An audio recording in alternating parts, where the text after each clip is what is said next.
और अशरफ से आमना सामना कराया जा सकता है। तो यानी पुलिस की यह कोशिश होगी कि कस्टडी रिमांड मंजूर होने के बाद इस मामले में काफी कुछ निकाला जा सके ताकि इस केस के इन्वेस्टिगेशन को आगे बढ़ाया जा सके। तो पुलिस पूरी कोशिश करेगी कि उमेश पाल शूटआउट केस में दोनों को जब कस्टडी रिमांड मिल जाती है तो तमाम सवाल जो हैं उनको पूछा जा सके। गौरतलब है कि अतीक अहमद को उमेश पाल अपहरण केस में एमपी एमएलए सेल कोर्ट ने 28 मार्च को उम्र कैद की सजा भी सुना दी है। हालांकि अशरफ इस मामले में बरी हो गया था, लेकिन माफिया अतीक अहमद के खिलाफ 102 आपराधिक मुकदमे दर्ज हैं, जबकि अशरफ की बात करें तो 50 से ज्यादा मुकदमे अशरफ के खिलाफ भी दर्ज हैं। कहा यह जाता है कि अतीक और अशरफ दोनों एक दूसरे के साथ मिलकर अपराध करते थे। अतीक का नाम जिस अपराध में आता था, अशरफ का नाम भी उसमें आता था, और यही वजह है कि उमेश पाल शूटआउट केस में दोनों आरोपी हैं और दोनों नामजद अभियुक्त हैं। और हालांकि दोनों उस वक्त जेल में थे, और जब माफिया को लाया जा रहा था तो माफिया ने कहा था, अतीक अहमद ने कहा था कि अब वो पूरी तरह से बर्बाद हो गया है, लेकिन प्रिजन वैन खोल दिया गया है और अतीक और अशरफ को बाहर निकाला जा रहा है। एक्सक्लूसिव तस्वीर सबसे पहले न्यूज 18 आपको दिखा रहा है। अतीक और अशरफ को बाहर निकाला जा रहा है। सर्वेश इस वक्त देखिए, क्योंकि प्रिजन वैन को खोला जा रहा है, बहुत कम वक्त बचा है तब जब दोनों को यहां से कोर्ट की ओर ले जाया जाएगा।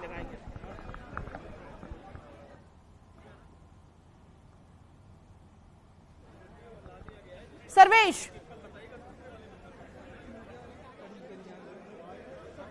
देखिए निश्चित तौर पर अब अतीक अहमद को निकाल दिया गया है। बिल्कुल आरएएफ के जवान साथ साथ चल रहे हैं। कड़ी सुरक्षा के बीच माफिया अतीक अहमद और अशरफ को लाया जा रहा है।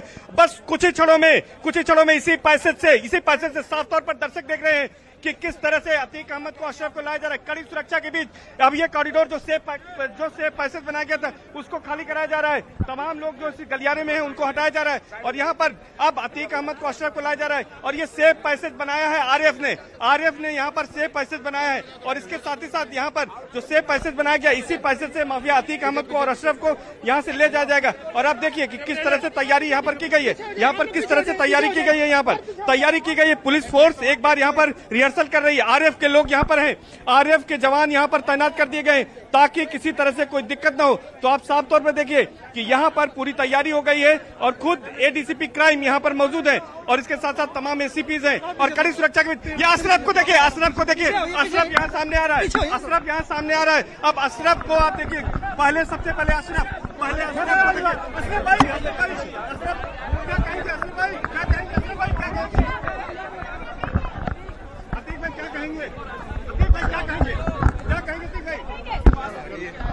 तो ये अभी बोलने की स्थिति में नहीं है, ना ही अशरफ ना ही अतीक, किसी ने कुछ नहीं बोला है। कोशिश की गई उनसे बात करने की, लेकिन दोनों ने बातचीत नहीं की। आगे अशरफ चल रहा था, पीछे अतीक, लेकिन दोनों ने कोई बात नहीं की है। दोनों अब जेल के अंदर, जेल से अब सीजेएम कोर्ट में पेश होने के लिए जा रहे हैं, लेकिन दोनों में किसी ने भी कोई बातचीत नहीं की है और दोनों ने कुछ नहीं बोला। दोनों शांत भाव से कोर्ट में जा रहे हैं, और उनके चेहरे की हवाइयां ये बता रही हैं कि किस तरह से वो बेचैन है, किस तरह से वो परेशान है। ये आप साफ तौर पर देख सकते हैं कि यहाँ पर किस तरह से अब उनको पेश किया गया है, और अब दोनों को यहाँ से कोर्ट के अंदर ले जाया जा रहा है पैदल ही। जो दिखाई दे रहा है साफ, जिनकी बोलती बंद हो गई है अब। हालांकि कई सारे मुकदमे दर्ज है, अकेले अतीक पर 100 से ज्यादा मुकदमे दर्ज है। सर्वेश अभी इस वक्त उन्हें ले जाया जा रहा है, इसके बाद प्रोसीजर शुरू होगा। लगभग कितना समय लग सकता है, कुछ जानकारी है आपके पास?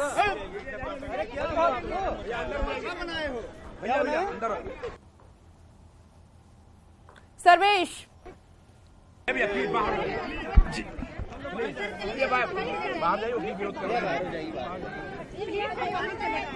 मैडम बाहर जाइए, बाहर भैया हाँ, निकल ऐसे मत करिए, निकल। सर्वेश आवाज आ रही है आपको? तो देखिए हाई सिक्योरिटी है, और पुलिस बिल्कुल भी नहीं चाहती कि कोई भी लापरवाही यहाँ पर कोई भी बरते, इसलिए यहाँ पर सिक्योरिटी के लिहाज से ज्यादा किसी को अंदर जाने नहीं दिया जा रहा है। तमाम जो लोग हैं वो बाहर ही इस वक्त मौजूद है, हालांकि स्थानीय लोग भी यहाँ पर आ गए हैं दोनों ही बड़े माफियाओं को देखने के लिए। तमाम ऐसे मुकदमे हैं जो दोनों पर ही दर्ज है, हत्या से लेकर चोरी से लेकर अपहरण करने की कोशिश से लेकर तमाम जो मुकदमे हैं, रंगदारी मांगने से लेकर ऐसे कई सारे अपराध हैं जिनमें अतीक और अशरफ के नाम सामने आए, जिसके चलते वो सजा काट रहे हैं जेल में। लेकिन आज की सुनवाई कई मायने में महत्वपूर्ण हो जाती है, क्योंकि उमेश पाल हत्याकांड को लेकर पुलिस रिमांड मांगेगी और ऐसे में देखना होगा कि कितने दिन की रिमांड कोर्ट देने वाला है। सर्वेश लगातार जुड़े हैं। सर्वेश, स्थानीय लोगों की भी भीड़ वहां पर मौजूद है। इधर करिए।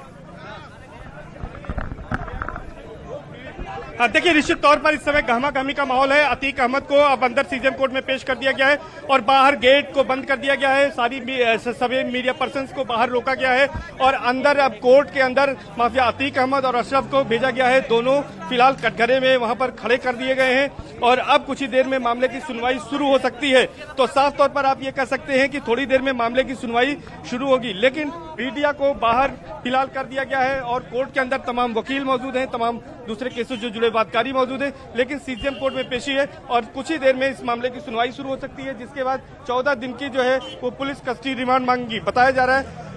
और अतीक अहमद और अशरफ के बारे में कहें तो हमने उनसे बात करने की कोशिश की, न ही अशरफ, आगे अशरफ चल रहा था और पीछे अतीक अहमद, दोनों ने इस मामले में कोई प्रतिक्रिया नहीं दी, दोनों ने कोई बातचीत फिलहाल नहीं की है मीडिया से। दोनों के चेहरे बिल्कुल उतरे हुए थे और दोनों बिल्कुल इस समय उनका जो भाव था चेहरे का, जो बॉडी जेस्चर था, वो बिल्कुल घबराहट था और घबराहट की वजह से दोनों बोल भी नहीं पा रहे थे और दोनों ने कोई प्रतिक्रिया यहाँ पर नहीं दी है। तो कुल मिलाकर ये कह सकते हैं कि अब दोनों कोर्ट में पेश हो चुके हैं और कोशिश यही होगी पुलिस की कि उसे 14 दिन की रिमांड मिल जाए, जिसके बाद वो अतीक अहमद और अशरफ को लेकर पूछताछ कर सके।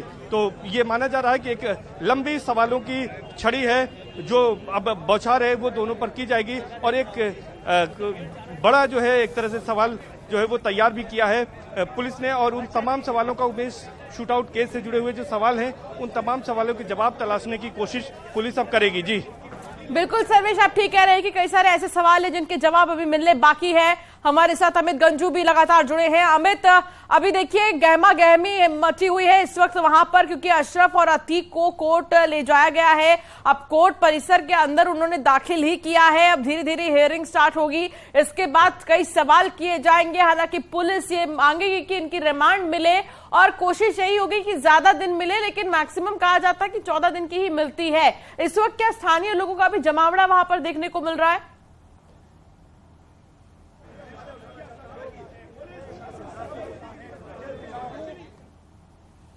अमित, क्या अब तक मेरी आवाज आ रही है?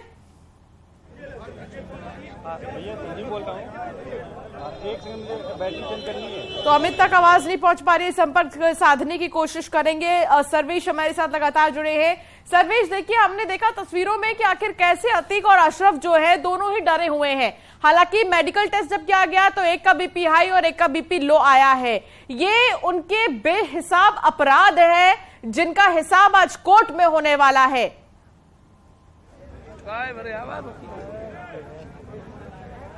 निश्चित तौर पर आज उमेश पाल शूटआउट कांड, जो कि 24 फरवरी को शूटआउट कांड हुआ था और पूरे संगम नगरी को न केवल बल्कि पूरे यूपी को दहला दिया था और यूपी की कानून व्यवस्था पर भी सवाल उठाने की कोशिश की थी। लेकिन उसके बाद ही सीएम योगी आदित्यनाथ ने विधानसभा के फ्लोर पर कहा था कि माफिया मिट्टी में मिला दिए जाएंगे और मिट्टी में मिलाने की जो कार्रवाई शुरू हुई पिछले करीब 1.5 महीने से ज्यादा का वक्त हो गया है और वही कार्रवाई अभी भी चल रही है और माफिया अतीक अहमद को दूसरी बार प्रयागराज लाया गया है। पहले उमेश पाल अपहरण केस में लाया गया था और 28 मार्च को एमपीएमएलए कोर्ट ने उसे उम्र कैद की सजा सुनाई थी।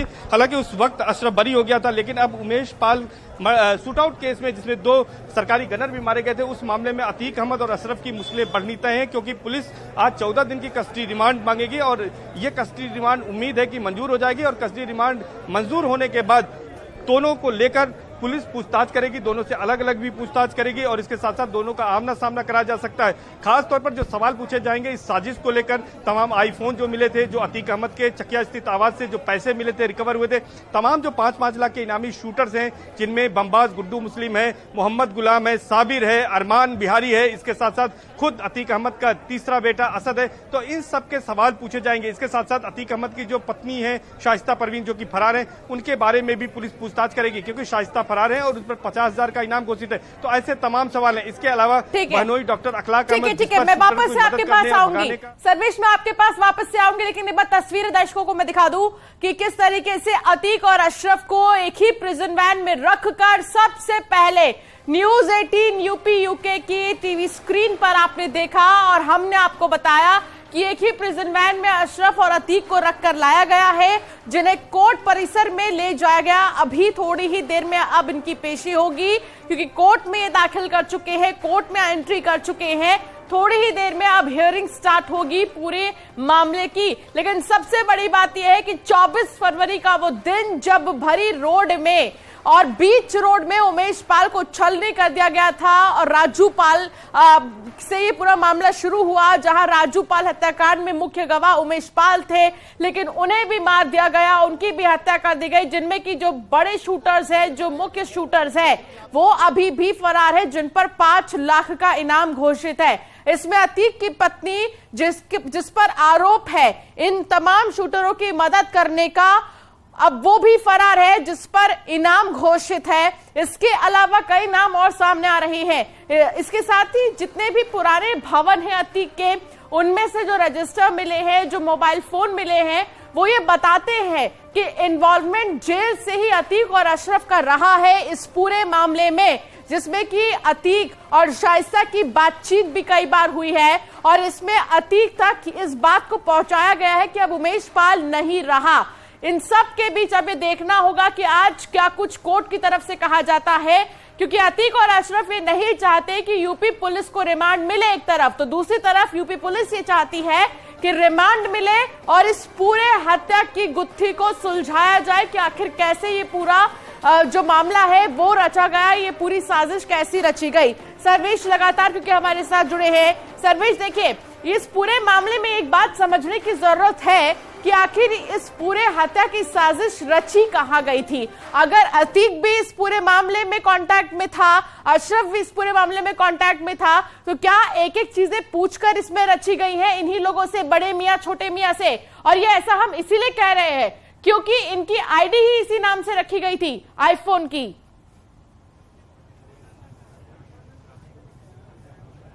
देखिए, निश्चित तौर पर उमेश पाल शूट आउट कांड की जब जांच शुरू हुई तो इसमें तमाम परत दर परत खुलती गई और इस बात का पता चला कि खुद अतीक अहमद जब साबरमती जेल से बैठकर फोन करता था तो उस बैठकों में खुद शाइस्ता परवीन और तमाम शूटर शामिल होते थे और अतीक अहमद का बेटा भी शामिल होता था। और न्यूज 18 ने ये खबर ब्रेक की थी कि जब अतीक अहमद ने अपने बेटे से को फोन किया था, अपनी पत्नी को फोन किया था और बेटे से बात कराई थी, बेटा उस वक्त बिरयानी खा रहा था और उसने खुद आदेश दिया था असद को कि जाओ और उमेश पाल को मारो। तो यानी ऐसे तमाम सवाल हैं कि जो रजिस्टर से उसके घर से बरामद हुए थे, उस रजिस्टर से तमाम जानकारियां मिली थी, तमाम जो 16 आईफोन खरीदे गए थे, 16 सिम खरीदे गए थे, उनके पासवर्ड और कोडवर्ड उसमें मिले थे, जिसमें अतीक अहमद का बड़े मियां, अशरफ का छोटे मियां और मोहम्मद गुलाम का उल्लू और इस तरह से तमाम अलग अलग कोडवर्ड्स थे और खुद जो है असद का कोडवर्ड राधे था। तो ऐसे तमाम जो नाम थे वो सब पता चले। तो इन सब के बारे में पूछताछ होगी और सबसे बड़ी बात है कि इसकी साजिश कहाँ रची गई, इसके बारे में भी यहाँ पर पूछताछ की जाएगी। तो इसकी साजिश बताया जाता है कि साबरमती जेल में, फिर बरेली जेल में और इसके बाद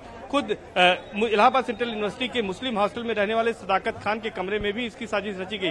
तो तमाम जगहों पर इसके साजिश के तार जुड़े थे। तो इन तमाम सवालों के जवाब अब पुलिस को तलाशने हैं और तभी इसके इन्वेस्टिगेशन को आगे बढ़ेगी। और यही वजह है कि अशरफ और अतीक को पुलिस कस्टडी रिमांड में लेने की कोशिश कर रही है। हम यहाँ पर इस मामले में उमेश पाल का मुकदमा लड़ रहे विक्रम सिन्हा वकील भी पहुंचे थे। उन्होंने भी कहा है कि कोर्ट में वो मौजूद रहेंगे और वो भी ये चाहेंगे कि पुलिस को ज्यादा से ज्यादा दिनों तक यानी मैक्सिमम 14 दिनों की कस्टडी रिमांड मिले और वो कोर्ट से पैरवी करेंगे। ज्यादा से ज्यादा अगर रिमांड मिलती है 14 दिन की तो निश्चित तौर पर इस मामले में पुलिस हालांकि 14 दिन तो बेसिक रिमांड है और अगर इसके बाद भी पुलिस किसी भी चीजों के सबूत का हवाला देकर रिमांड को बढ़ा भी सकती है। सर्वेश, ये देखने वाली बात होगी, इस पर मैं वापस आपके पास आऊंगी। अमित गंजू भी लगातार हमारे साथ जुड़े हैं। अमित गंजू, आप जिस लोकेशन पे मौजूद है वहां क्या हलचल है इस वक्त? देखिए, मैं आपको बताना चाहूंगा कि जो हमारे पास अपडेट आया कि अशरफ और अतीक को बाहर बेंच पे बिठाया गया है। 10 नंबर कमरे के सामने वाली बेंच पे अशरफ है और लेफ्ट हैंड साइड पे जो रूम के राइट हैंड साइड पे जो बेंच है उस पे अतीक बैठा है और पुलिस कड़ी सुरक्षा के घेरे में है। और अब ऐसा बताया जा रहा है कि पहले अशरफ को अंदर बुलाया जाएगा और उसके बाद अतीक को, यानी दोनों को अंदर अलग अलग करके पेश किया जाएगा। जो हमारे पास सोर्सेज बता रहे हैं अगले लगभग 5 मिनट बाद ये चीजें क्लियर हो जाएंगी। पहले अशरफ को शायद बुलाया जा रहा है, जो हमारे पास सूचना आ रही है, और इनकी 14 दिन की रिमांड की बात की जा रही है और कहीं ना कहीं जो सरकारी वकील हैं या जो आईओ हैं वो वहां मौजूद हैं। अब अगले 15 से 20 मिनट में थोड़ी पिक्चर क्लियर होगी, मगर ऐसा माना जा रहा है कि 12 साढ़े 12 तक बिल्कुल पिक्चर क्रिस्टल क्लियर हो जाएगी, जिसके लिए लगभग 40 से 45 मिनट का लगभग वेट करना पड़ेगा। और इस वक्त न्यूज 18 की टीम द्वार गेट नंबर 1 पर है, क्योंकि मीडिया के बैन पर रोक लगाई। मैं अपने कैमरामैन से कहूंगा थोड़ा और इसको क्लोज करें।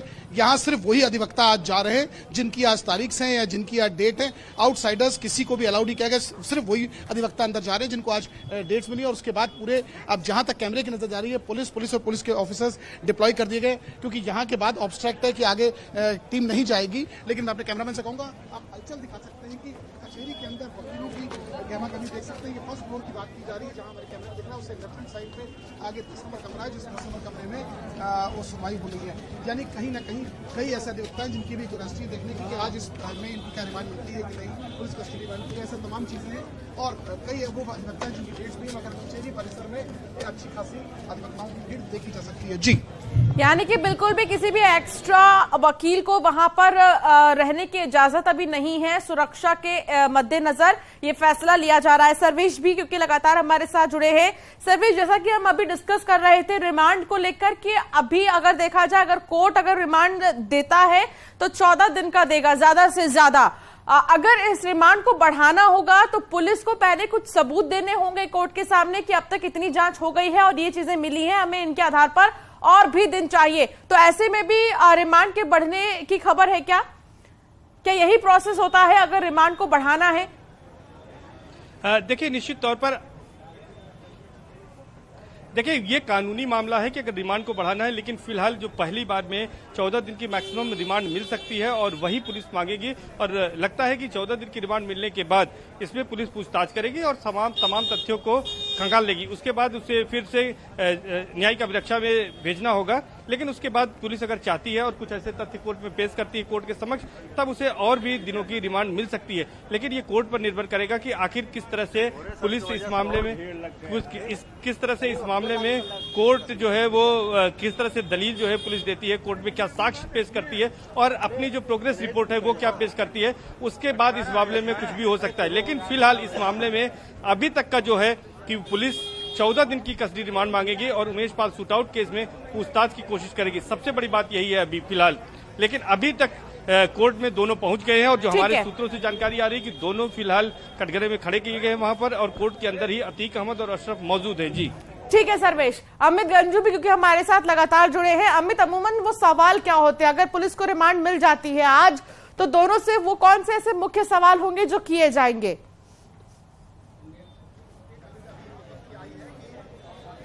देखिए, बड़ा अहम सवाल आपने पूछा। अगर इसको लेकर पुलिस ने अपनी पूरी वर्कशॉप तैयार करके रखी गई है। अगर अतीक और अशरफ दोनों की बात की जाए तो 238 ऐसे सवाल हैं जिनका इन्हें जवाब देना, और ये इनसे रिलेटेड हैं। इससे शायद ये दोनों बच नहीं पाएंगे, ना अशरफ जो बरेली में जेल से यहाँ लाया गया और दूसरा अतीक जो साबरमती से यहाँ लगाया। हालांकि इन्होंने पहले दिन से कहा हमारा इससे कोई लेना देना नहीं, मगर जो कड़ियां जुड़ी हैं, जो साक्ष्य सामने आए हैं, टेलीफोन कॉल सामने आई है, बिरयानी का खाना फुटेज मिलना, उसके बाद उनके असद का गायब हो जाना, अपने बहनोई के यहाँ मेरठ में डॉक्टर इकलाक के यहाँ से इनका जाना, गुड्डू मुस्लिम का, और उसके बाद 50,000 रुपीस की आर्थिक मदद करना, और जिस महिला के माध्यम से 50,000 रुपए की ATM के माध्यम से मनी ट्रांसफर करा गया था, वो महिला कौन है, जरीन महिला कौन है जिसका नाम बार बार जिक्र में आ रहा है, क्या सिंडिकेट वहां तक पहुंचा था गुजरात तक, और बात है कि वेस्ट बंगाल में क्या लिंक इनका है, दिल्ली में इनका क्या सीलमपुर में लिंक है, उस दौरान वो जिस असला जिससे लिया गया था उनसे इनका क्या लिंक है, फोन मोबाइल्स किसने प्रोवाइड किया, ऐसे तमाम चीजें, ऐसे तमाम सवाल हैं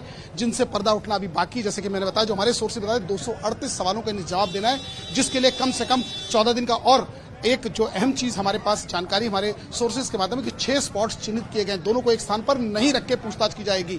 ये हम अभी न्यूज 18 सबसे पहले अपने दर्शकों को बता रहा है। जो हमारे पास जानकारी है कि दोनों को अलग स्पॉट्स पे पूछताछ की जाएगी। हालांकि कुछ ऐसे सिमिलर सवाल हैं, अगर बात की जाए अशरफ की तो लगभग अशरफ से भी 100 से ज्यादा सवाल पूछे जाएंगे।